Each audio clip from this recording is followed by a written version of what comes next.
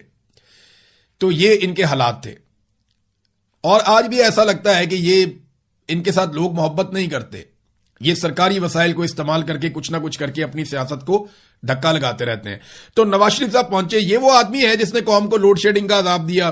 مہنگی بجلی بنانے والے 60 سے 65% جو آئی پی پیز ہیں وہ تحفے میں قوم کو نواز شریف نے دیے. مہنگائی کا بدترین تحفہ دیا. اور جیل میں قید ایک خاتون 70 سالہ خاتون جو کینسر کی پیشنٹ ہیں ان کو دھوکہ دے کر اور بے ایمانی کے ساتھ ان کی سیٹ چھین کر یہ زبردستی اس کے اوپر بیٹھ گیا. یہ نواز شریف صاحب ہیں. ان کو فل پروٹوکول دیا جا رہا ہے گلگت بلتستان میں. نواز شریف صاحب نے نا کچھ باتیں کی ہیں بڑی مزیدار. انہی باتوں کے حوالے سے میں نے آپ کو 3 مثالیں سنائی تھی. سب سے پہلے نواز شریف نے کہا کہ میں وہ نواز شریف ہوں جو کسی پر تنقید کر کے کسی کی برائی کر کے ووٹ نہیں مانگتا. ہم اپنی کارکردگی کی بنا پر ووٹ مانگتے ہیں. پاکستان کی سیاست میں جو گندی زبان کا استعمال ہے وہ نواز شریف نے شروع کیا اور اس کو پروموٹ کیا. آج تک جتنی گندی گالیاں اور جتنا گند اچھالا گیا پاکستان کی سیاست میں لیڈرز کی سطح کے اوپر، اس میں سب سے آگے نواز شریف اور نواز شریف کی پارٹی رہی. ورکرز کی بات نہیں کر رہا، پارٹی کی بات کر رہا ہوں، لیڈرز کی بات کر رہا ہوں. گندی گالیاں دینے والے لوگوں کو نواز شریف اور شہباز شریف نے اپنے بیچ میں کھڑا کر کے شاباش دی. جو جتنی گندی گالی دیتا ہے وہ نواز شریف اور اس کی بیٹی اور اس کے بھائی کے زیادہ قریب چلا جاتا ہے. تو نواز شریف نے تو ہمیشہ گندی باتیں کی ہیں. کہا نہیں بے نظیر بھٹو کو کیا کیا القابات دیے. بے نظیر بھٹو کی گندی تصویریں جہاز سے پھینکی تو 900 چوہے کھا کر بلی حج پہ چلی. یہ مثال یہاں پہ ٹھیک آتی ہے کہ میں نے جناب کبھی کسی پہ تنقید نہیں کی. نواز شریف کی ساری سیاست جو ہے وہ دوسروں پر تنقید اور دوسروں پر کیچڑ اچھالنے کی سیاست ہے. انگریزوں کے کتے نہ لانے والا انہوں نے اپنے مخالفین کو کہا. زرداری کو سڑکوں پہ نہ گھسیٹا تو میرا نام شہباز شریف نہیں ہے.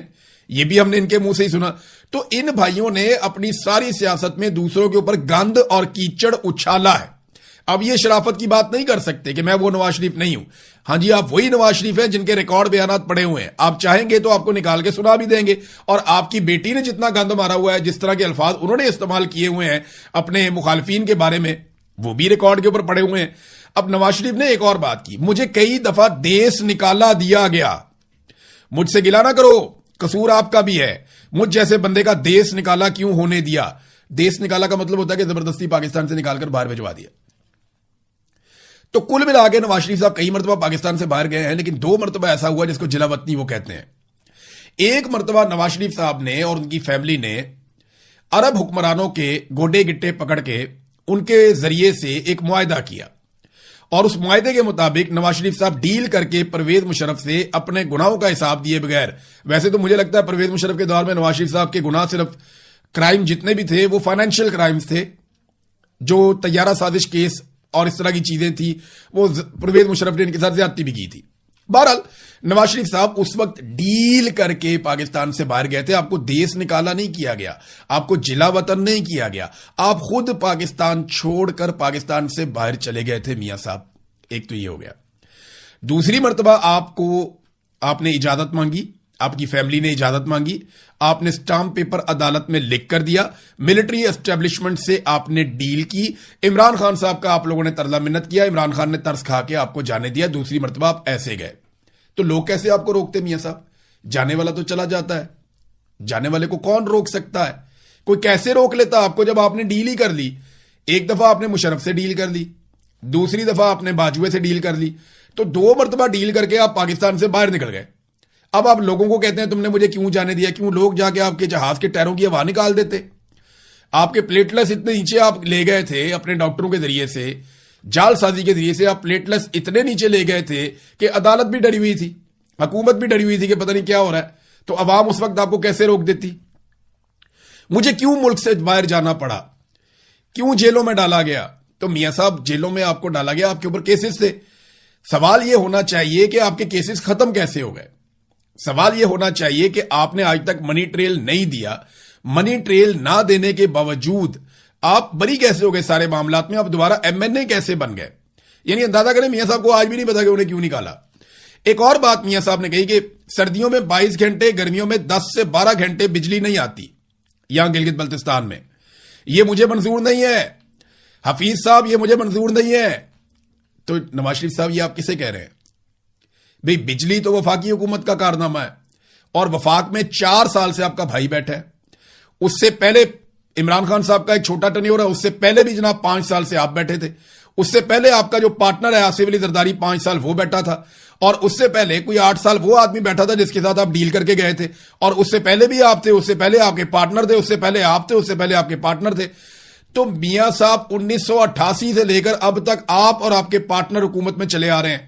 اگر آج بھی اگر گلگت بلتستان میں 22 گھنٹے سردیوں میں اور 12 گھنٹے گرمیوں میں بجلی نہیں آ رہی، تو میاں صاحب رسپانسیبل آپ ہیں، ذمہ دار آپ ہیں. جو آئی پی پیز آپ نے لگائے، اضافی بجلی تو بنا دی، لیکن لوگوں میں سکت ہی نہیں ہے وہ بجلی خریدنے کی. یہاں گلگت بلتستان کے لوگ وہ بجلی خرید ہی نہیں سکتے جتنی مہنگی آپ نے بجلی بنا دی ہے. تو زیادتی اور ظلم آپ لوگوں نے کیا. سڑکوں کی بات کرتے رہے، کوئی ایئرپورٹ کہتے ہیں. اچھا ایئرپورٹ کا نواز شریف صاحب نے کہا تو وہ پاکستان تحریک انصاف کے لوگوں نے نکال کے عمران خان صاحب کی ویڈیو لگا دی کہ وہ وہاں جا کے ایئرپورٹ پہ افتتاح کر رہے ہیں، اور اس کے بعد وہاں بتا رہے ہیں کہ ایکسپینشن ہو رہی ہے اور ہم کیا کچھ کرنے جا رہے ہیں. پھر اس کے بعد عمران خان صاحب کی حکومت ہی گرا دی گئی. تو میاں صاحب جہاں جاتے ہیں نا، لوگوں کے ساتھ گلے شکوے شروع کر دیتے ہیں کہ جناب میں تو بڑا عظیم آدمی تھا، میرے سے فائدہ نہیں اٹھایا گیا. اور پیچھے کھڑے ہوئے لوگ جو ہے نا وہ رونی شکلیں بنا لیتے ہیں. میاں صاحب جنہوں نے آپ کو نکالا تھا نا، انہی کی گود میں آپ اپنے پورے ٹبر کے ساتھ آج بیٹھے ہوئے ہیں. جنہوں نے آپ کو نکالا تھا نا، آپ انہی کے جوتے آج کل پالش کر رہے ہیں. آپ انہی کے ساتھ آج بھی تعلقات بنا کے انہی کے ساتھ مل کر پاکستان کو لوٹ رہے ہیں، تباہ و برباد کر رہے ہیں جنہوں نے آپ کو نکالا تھا. سادی بات یہ ہے، آپ جب گرفتار ہوئے تو عمران خان وزیر اعظم نہیں تھا. ہاں جب آپ کو پاکستان سے باہر بھیجا گیا تب عمران خان وزیر اعظم تھا. تو آپ کو تو عمران خان نے گرفتار بھی نہیں کیا میاں صاحب. تو سادی بات یہ ہے اور کل بات یہ ہے کہ میاں نواز شریف صاحب وہاں پہ جو بھی بیانیاں لے کر گئے ہیں وہ بیانیاں تو زبردست ہے. ان کے پاس کہنے کے لیے کچھ بچہ ہی نہیں ہے. کوئی ایک بچہ بھی میٹرک کا اٹھ کے کھڑا ہو جائے نا، میاں صاحب سے سوالات کرے، تو آج میاں صاحب جواب نہیں دے سکتے. میاں صاحب انٹرویو دیں گے اپنے کسی بہت قریبی صحافی کو، وہ ہلکی بالنگ کروائے گا، میاں صاحب ہلکی شاٹیں ماریں گے، بس یہی اب اوقات رہ گئی ہے. پالیٹکس میں میاں صاحب کو کھڑا ہونا پڑے گا. میں آج بھی یہ کہتا ہوں کہ قسمت نے آپ کو 3 مرتبہ وزیر اعظم بنایا اسٹیبلشمنٹ کی مدد سے. آپ یہ موقع ہاتھ سے نہ جانے دیں. آپ بوڑھے ہو گئے، آپ کی سیاست کی یعنی آخری اننگ چل رہی ہے آپ کی، تو کم سے کم اس کو تو ٹھیک طریقے سے کھیل لیں، اپنی تاریخ تو ٹھیک بنا لیں. کم سے کم اسٹیبلشمنٹ کے خلاف کھڑے تو ہو جائیں. عمران خان نے آپ کو موقع دیا تھا کہ آپ عاصم منیر صاحب کو ایکسٹینشن اور استثنا نہ دیں، لیکن آپ نے وہ دونوں چیزیں ان کو دے دیں. اب بھی موقع ہے میاں صاحب، سیاسی لوگوں کو اکٹھا کریں اور سیاسی انداز میں فیصلے کریں. پاکستان کو سیاستدان آگے لے کر بڑھیں گے تو یہ ملک ترقی کرے گا. ملٹری اسٹیبلشمنٹ پاکستان کو مزید نقصان پہنچائے گی. اور میں اس لیے نہیں کہہ رہا کہ وہ بہت ہی بدنیت ہیں، وہ اپنے مفاد کے لیے تو کام کرتے ہیں، لیکن ان کا دماغ ہی اتنا ہوتا ہے نا، ان کی قابلیت نہیں ہے. جس کی جو قابلیت ہے، جس کی جو صلاحیت ہے، اس کے مطابق کام کرنا چاہیے. نواز شریف نے ایک اور بات کی کہ میں کارکردگی پر ووٹ مانگنے آیا ہوں، کارکردگی کی بنیاد پر. کارکردگی کیا ہے جناب آپ کی؟ آپ اپنی جوانی سے لے کر اب تک اقتدار میں ہی ہیں، یا آپ پاکستان سے باہر چلے جاتے ہیں یا آپ اقتدار کے اندر رہتے ہیں. میاں صاحب اپنی کارکردگی بتائیں نا، آپ کی کیا ہے؟ آج اگر آپ کہتے ہیں گلگت میں فلانی چیز نہیں بنی یا وہ چیز نہیں بنی یا یہ چیز نہیں بنی، تو یہ سارا کچھ آپ کے ادوار میں ہی نہیں بنا نا. عمران خان کا تو چھوٹا سا دور ہے بیچ میں، سارا ملبہ آپ اس چھوٹے سے دور پہ تو نہیں ڈال سکتے. لہذا اب ان کے بعد اتنا بھی کچھ نہیں بچا کہ یہ عمران خان پہ الزام ہی لگا دیں. ناظرین ہاں دوسری طرف ایک اور خبر ہے کہ اڈیالہ جیل کے باہر ابھی جو میں ویڈیو ریکارڈ کر رہا ہوں اس وقت بھی وہاں سے ڈیولپمنٹ آ رہی ہے کہ علیمہ خانم، ان کی بہنیں سہیل افریدی، ان کی کیبنٹ کے کچھ لوگ اور ان کی پارٹی کے کچھ لوگ اور کچھ کارکن وہ اڈیالہ جیل کے باہر پھر سے پہنچ گئے ہیں اور وہاں جا کر انہوں نے احتجاج شروع کر دیا. اڈیالہ کے باہر جو ناکہ ہے وہاں پہ پولیس نے انہیں روک لیا اور وہاں پہ وہ بیٹھ گئے. اب وہ وہاں پہ احتجاج کر رہے ہیں. اس سے کوئی فرق نہیں پڑتا ملٹری اسٹیبلشمنٹ کو بھی اور ان کی بنائی ہوئی حکومت کو بھی، اس سے کوئی فرق نہیں پڑتا. یہ ہر ہفتے جا کے آپ وہاں بیٹھ جائیں، آپ صرف ایک حاضری لگاتے ہیں کہ ہم یہاں پہ آئے ہیں. جب تک آپ لاکھوں لوگوں کو نہیں نکالیں گے تب تک کوئی فرق نہیں پڑے گا. سہیل افریدی صاحب نے اپنا موقع بہت حد تک ضائع کر دیا. میں یہ نہیں کہہ رہا کہ اب ان کے پاس بالکل چانس نہیں ہے، میں یہ بھی نہیں کہہ رہا کہ اب وہ کوئی تحریک چلانے کے قابل نہیں ہے. ہاں میں یہ کہہ رہا ہوں کہ ان کے پاس جو موقع تھا انہوں نے بہت حد تک ضائع کر دیا. سہیل افریدی کے آنے کے بعد نوجوانوں کو ایک انرجی ملی تھی، انہیں اکٹھا کیا جا سکتا تھا، لاکھوں نوجوانوں کو ساتھ جوڑا جا سکتا تھا، لیکن سہیل افریدی کی توجہ دوسری چیزوں پہ چلی گئی. بہرحال وہ پھر وہی مطالبات کر رہے ہیں جی عمران خان سے ملاقات کروائی جائے, ان کا علاج کروایا جائے. نہ ملاقات, نہ علاج, نہ رہائی, کچھ بھی نہیں. یہ ساری چیزیں عاصم منیر صاحب نے نہیں دینی جب تک پاکستان کی عوام لے گی نہیں. اور پاکستانی عوام کو متحرک کرنے کے لیے, اسٹریٹ موومنٹ چلانے کے لیے سہیل آفریدی صاحب نے ابھی کوئی پہلا قدم بھی نہیں اٹھایا. کوئی کام وہ اس بارے میں نہیں کر سکے. ہاں, ایک اور دعویٰ انہوں نے کیا, اس کی تصدیق ہو جائے گی آنے والے وقت میں. انہوں نے کہا جی کہ سرپلس بجٹ ہم نہیں دے رہے, ہم بیلنس بجٹ دے رہے ہیں. یعنی جو پیسہ ہمیں وفاق سے ملا ہم نے سارا عوام پہ خرچ کر دیا ہے. یہ انہوں نے دعویٰ کیا. یہ بھی پتہ چل جائے گا 2-4 دن میں, سمجھ آ جائے گی. لیکن انہوں نے کہا جی اپنی توجہ وفاقی بجٹ کی طرف رکھے, اس سے پاکستان کو فرق پڑے گا. ہمارا بجٹ ہم جانے, خیبر پختونخوا کی عوام جانے. نہیں جناب, ایسے نہیں ہوگا. اس طرح تو وفاقی حکومت بھی ہمیں یہ کہے گی کہ بجٹ ہم جانے اور ہماری عوام جانے. میڈیا کون ہوتا ہے پوچھنے والا یا سوال کرنے والا؟ ہم ان سے بھی سوال کریں گے, آپ سے بھی سوال کریں گے. اگر آپ پیسہ قوم کا ضائع کریں گے تو ہم آپ سے بھی پوچھیں گے, ہم ان سے بھی پوچھیں گے. آپ سارے لوگ عوام کو جواب دیں ہیں, اور میڈیا سوال اٹھانے میں ہر جگہ پہ حق بجانب ہے. تو جناب ہمارا بجٹ ہم جانے یہ تو نہیں ہوگا. میڈیا سوال تو ضرور پوچھے گا. اب بجٹ آپ کا کتنا سرپلس ہے, ہاں یہ بات ٹھیک ہے ان کی کہ وفاقی حکومت جو بجٹ بناتی ہے اس کا امپیکٹ پاکستان میں مہنگائی کے حوالے سے بہت زیادہ آتا ہے, اور وہی مین امپیکٹ ہوتا ہے جو مہنگائی کے اوپر آتا ہے. اب ناظرین ایک خبر میں آپ کو اور دوں, کیونکہ بجٹ کی بات ہو رہی ہے, تو پاکستان کے اندر سرمایہ کاری کی صورتحال کیا ہے ذرا یہ آپ دیکھ لیں. پاکستان میں کاروباری اعتماد کمزور ہو گیا ہے. 80% اداروں نے سرمایہ کاری روکنے کا یا سرمایہ کاری مؤخر کرنے کا فیصلہ کر لیا ہے. اور یہ overseas investors chamber of commerce and industry کے تازہ بزنس کانفیڈنس انڈیکس سروے میں یہ بات سامنے آئی ہے. یعنی پاکستان کے باہر سے جو پاکستانی سرمایہ کاری لے کر پاکستان آتے ہیں, ان میں 70 سے 80% کاروباری ادارے نئی سرمایہ کاری کے فیصلوں کو مؤخر کر رہے ہیں یا ان پر نظر ثانی کر رہے ہیں. وہ کہہ رہے ہیں یا تو ابھی ہم نے یہ سرمایہ کاری نہیں کرنی, پاکستان کے حالات ٹھیک نہیں ہیں, یا پھر اب ہم نے پاکستان میں سرمایہ کاری کرنی ہی نہیں ہے. یعنی سرمایہ کاری پاکستان لانے کی سب سے زیادہ کوشش عاصم منیر صاحب نے, نواز شریف صاحب نے, ڈار صاحب نے, سب نے کی. ڈار صاحب ابھی گئے امریکن اوورسیز کو, وہ کہتے رہے کہ آپ محب وطن ہونے کا ثبوت دیں اور آپ پیسہ لے کر پاکستان جائیں اور وہاں سرمایہ لگائیں. تو ڈار صاحب سب سے پہلے یہ ثبوت آپ اور آپ کے بچے کیوں نہ دیں؟ سب سے پہلے یہ ثبوت نواز شریف اور نواز شریف کے بچے کیوں نہ دیں؟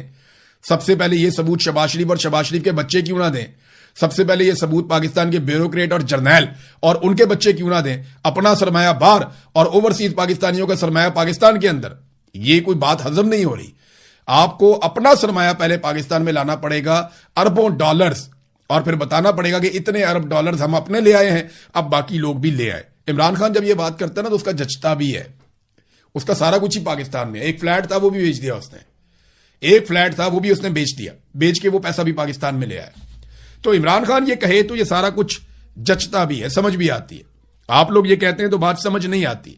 اب OICCI کی جانب سے 2026 کی دوسری سرمائی کے دوران کیے گئے بزنس کانفیڈنس انڈیکس سروے کی 29ویں لہر کے نتائج جاری ہو گئے ہیں. اس نتیجے کے مطابق مجموعی کاروباری اعتماد جو ہے وہ مزید کم ہو گیا ہے, اور 9 پوائنٹس کی کمی کے بعد یہ صرف 13% رہ گیا ہے.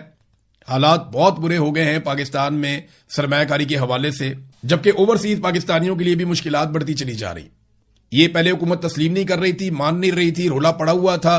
پھر اس کے بعد رائٹرز کی خبر آتی ہے, حکومت پھر نہیں مان رہی تھی. اب جناب فارن آفس کمیٹی جو ہے وزارت خارجہ کی, وہاں پہ کچھ انکشافات سامنے آئے ہیں.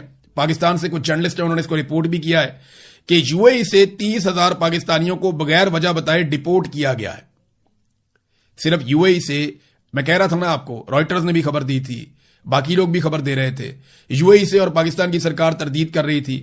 اب فارن آفس کمیٹی کے اجلاس میں یہ بتایا گیا کہ UAE سے 30,000 پاکستانیوں کو بغیر وجہ بتائے ڈپورٹ کر دیا گیا ہے, اور ان پاکستانیوں کے پاس باقاعدہ ویزے بھی موجود تھے. یہ ہے ناظرین حالات. اب تک کے لیے اتنے, اپنا خیال رکھیے گا, اپنے چینل کا بھی. اللہ حافظ.